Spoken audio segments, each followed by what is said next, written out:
Hi, everybody, and welcome to 92.3 The Fans YouTube page. He's Daryl Ryder. I'm Andy Baskin. Little post-game action as the Browns win their third and final preseason game of the year here at Huntington Bank Field. They're able to take down the New England Patriots, and we saw backups. It's a much different story than it was here on Saturday, but we did see some good things, and, man, I got to tell you, Luke Floria and a couple of quarterbacks can feel pretty good walking out of this place. Yeah, in fact, I think everyone can walk out feeling pretty good after this one. 37-13. Dillon Gabriel was fantastic in the first half. 12 of 15, nearly 200 yards passing, a couple of touchdowns. Almost had a hat trick to Luke Floria. And then I thought Taylen Green came in the second half and did a lot of really good things. Gave some folks a heart attack there on that 30-yard scramble out of the back of the end zone, out past the 30-yard line. But yeah, you're right, Andy. I mean, there's not a whole lot to feel bad about. And it had Todd Monken talking about what's to come this weekend, and that is to trim down to 53. And he flat out said, it sucks. He's proud of everyone that's come in here and worked hard. And some guys are making some difficult decisions for Andrew Berry, Todd Monken, the front office, and this coaching staff this weekend. I know everyone wants to talk about the quarterbacks, but let's just talk about Luke Floria for a second, because he did have a touchdown on Saturday too. You released another wide receiver earlier in the day, a guy that had been here for a while, and I looked at him as a bubble guy and a practice squad player like he was last year. I don't know. I'm trying to get the read on Todd Monken when he was talking about him afterwards, and I wasn't sure. I kind of got more of the, well, look at the wide receivers we have, and it's a numbers game, kind of. I don't know. You tell me what you think. Yeah, I mean, that's the way I came away with it. No guarantees that his performance is going to, shake the tree, if you will, shake anything up. He was very clear about Dillon Gabriel, despite how well he played. Hey, you know what? The top two quarterbacks are set. It's, Deshaun Watson, the one, and Shedeur Sanders, the two. And when you look at that wide receiver room, Andy, I mean, whether it is they keep 5 or 6, I don't think they keep 7. I don't see it, especially if we're going to sit here and have a conversation about them keeping 4 quarterbacks. But he certainly has earned a roster spot, at worst, a practice squad spot. And hey, maybe he showed enough this preseason that if he does get placed on waivers, he gets picked up by somebody and he does get an opportunity. One player, though, in that room that I think may have played himself off the team tonight, Gage Larvin. Yeah. He had a real rough night, especially in the return game. And you know how important special teams becomes for those bubble players, those guys that are on the fringe, right? And he would probably, I mean, you're looking, he's the last wide receiver in the room, right? Right. And so special teams is usually going to decide that for you. So I think that, Gage is a guy, going to be an uphill battle after tonight's performance for him to make this team. All right, let's kind of go back to the beginning on this, especially with Dillon Gabriel. So Gabriel tonight ends up, 12 of 15, 186 yards, 3 touchdowns. His longest was 52. What happened to him? I mean, when you go back to last year and to where you are now, I know he got hurt. Yeah. Okay?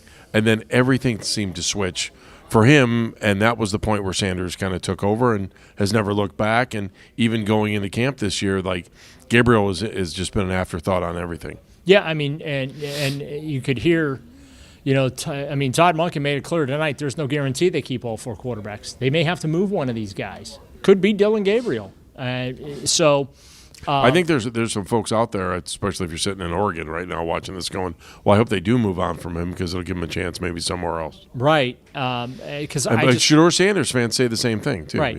I just don't think it's going to happen here if he's going to be a starter in the NFL. I still don't think he's a starter in the NFL, but I do feel like he's a backup quarterback. He's very intelligent. He and these are Todd Monken's words, can go out there and show you he can operate. And that's important for a backup quarterback in any situation, to be able to go in there and operate no matter what. And I think that's what's going to keep him around in this league. Again, I don't see him as a starting quarterback, but I do see him as a player that's going to bounce around a little bit and is going to be able to have himself a nice career as a backup quarterback, as someone that can come in a pinch and kind of hold the fort down. He's probably not going to carry a team, but boy, how could you not walk away from this evening impressed with what he did out there? The way the offense moved up and down the field, they had 27 points at halftime. I couldn't tell you the last time I watched a Browns game where they had 27 points at halftime. Especially for a team that averages just over 16, right? Right. You know. And so, like, credit where it's due. Now, the competition he was up against, the Patriots had basically the same level of competition out there, the back end of their roster. And here's the bottom line. He went out there and performed. Deshaun Watson faced that same level of competition and had a couple of 3-and-outs and an interception, okay, in the third quarter last preseason game. He's the starting quarterback. So, I'm going to give Dillon Gabriel his credit, and I actually had a lot of respect for that press conference that we just watched from him. And, of course, you'll be able to see that here on the 92.3 The Fan YouTube channel as well if you'd like to watch the long form there. But, he,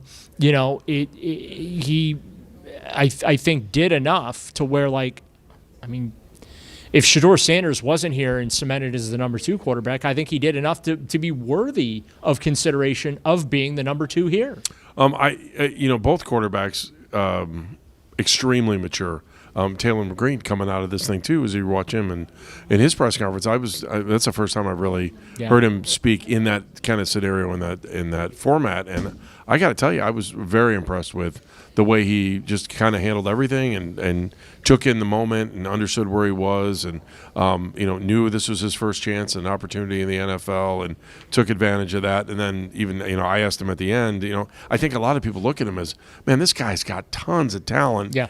And he's got size, and he's got speed, and he's got a lot of things that make you think, just get him the football, right? And so I think the natural question is, have you ever played receiver? And he said, he was asked in high school to do a little bit, but he was very firm in his thoughts of he is a quarterback. Well, and the Browns are firm in their thoughts as well. He is a quarterback. Yeah. But you look at, 66 rushing yards on 8 attempts and 27 yards passing, 5 of 7.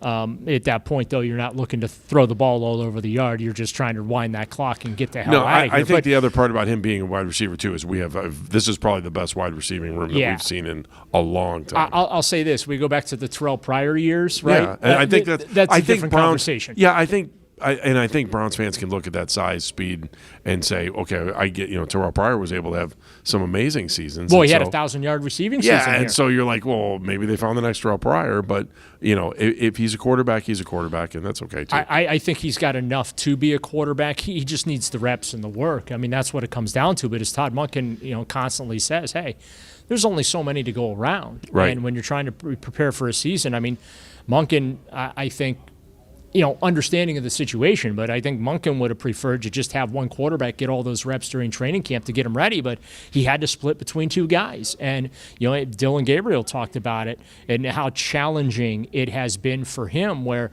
you go through a week and you have maybe 25 to 30 total reps in the 11-on-11, but you've got to still do what you have to do to make sure you're ready when your number's called. That's hard to do in this league. And again, that's why I give Dillon a lot of credit going out there and doing what he did tonight. But Taylen Green shows you his athleticism. He's got a big arm as well. But he's a roller coaster. You take the good with the bad with a young player like that. Again, I was waiting for a safety to either get called on an offensive holding or he was going to accidentally find his foot on the back line. No, then he turned it into a 30-yard run going from the back of the end zone out to the 33. So there's a lot of raw talent with him that I think is going to take some patience and take some time for him to develop. But he's an intriguing player to watch going forward. I think the other guy that kind of jumped off the page for me was Rocket Sanders, who averaged almost 5 yards a carry in this one. He looked like an NFL player against guys that might not be playing in the NFL next week. He made the team. Yeah, I don't think he's your third running back. Yeah. There's no question he's the third running back behind, of course, Quinshon Judkins and Dylan Sampson. But boy, is he a lot of fun to watch as well. And I'm telling you, the skill players offensively, I think, are going to help Deshaun Watson and eventually Shedeur Sanders out tremendously this year. I think that they are good enough to be able to raise the play, I should say, of the quarterbacks. And so hopefully that shows itself starting week 1, September 13th in Jacksonville. But, yeah, I'll be honest with you, Andy, and we've known each other for a long time. I can't remember the last time I was this excited about a young core of skill players for the Cleveland Browns offensively. And look, they've had some really good offensive players here, okay, over the years. But I'm just talking collectively, all the skill positions from the running back depth, tight end, not as deep as it needs to be, but I think Harold Fannin can carry that load all on his own. And then you look at this receiver core, you got 4 guys up top. We're not sitting here talking about this the 5th or 6th wide receiver needing. Well, you cut your number 2 receiver, number 2 or 3 receiver from last year today. Yeah, and he was a 2022 third-round pick, right? And just third-round picks haven't had good luck. Let's be honest. No, and they really haven't. But unfortunately, injuries. Every time he seemed to get it going, and obviously we're referencing Cedric Tillman here, the Browns really thought when they drafted him he was going to be a nice red zone weapon for them, and it just never materialized. And every time he'd get hot, he unfortunately suffer another injury, and you hate that for the kid. But the competition was what it was in that room, and the play has been elevated significantly. You have a lot of talent in there. The 5th and 6th, assuming they keep 6, those 2 roster spots, 1 or 2, right, are hotly contested right now. We know who the top 4 guys are, and we're not sitting here saying that the number 6 guy that's going to be kept is someone that's going to be counted on to try and carry the offense, because that, by the way, not how it's supposed to work in the National Football League. So they have 4 legitimate targets in the receiver room that can help them immediately. And then, of course, you factor in, obviously, your tight ends and your running backs and their ability to catch the ball. You're looking at 8, 9 options in the passing game, and that's what you want. All right, so the next big moment will be Sunday at 6 o'clock when the 53-man roster has to be turned in. That doesn't necessarily mean that's the final roster. Right, and what's also interesting, too, is they're going to practice on Saturday, which is, I don't know. I'm used to them. Well, does that make you think the roster will be set by Saturday? Don't you think? I don't know. Or is it a final audition for a couple of bubble guys? Like I do find it very curious. They're practicing on Saturday, because I am used to them taking time off until usually they practice on cutdown day. But Here's the difference: this year, cutdowns are not turned in at 4 p.m. They are now turned in at 6 p.m. Sunday evening. Also, we're used to dealing with Monday and Tuesday being that final cutdown day, right? Well, it's a Sunday evening this time around. It used to be, the Browns would practice maybe at like 3:30 in the afternoon on cutdown day, and we know what the 53 looked like then. Right. Not going to be the case this year. So they will practice Saturday, not practice on Sunday, and we'll get the initial 53-man roster Sunday evening, and then obviously some changes. I don't think a tremendous amount of changes. There'll be some movement. There always is. But it's not going to be like in years past where they're claiming 15, 16 guys off that waiver wire trying to fill out the roster. No, they'll probably claim anywhere from 5 to 10 guys to fill some holes, if that many, right? But, yeah, it's going to be a very fluid situation all going through next week. And keep in mind, they don't play a game until September 13th in Jacksonville. It feels like an eternity, but it's going to be here before we know it. You're right. He's Darryl Ryder. I'm Andy Baskin. Thanks for watching us here on 92.3 The Fans YouTube channel. Again, you'll have more as soon as those cut downs are down. You and Coach Riz will be back with you. Thanks for watching the 92.3 The Fan YouTube channel.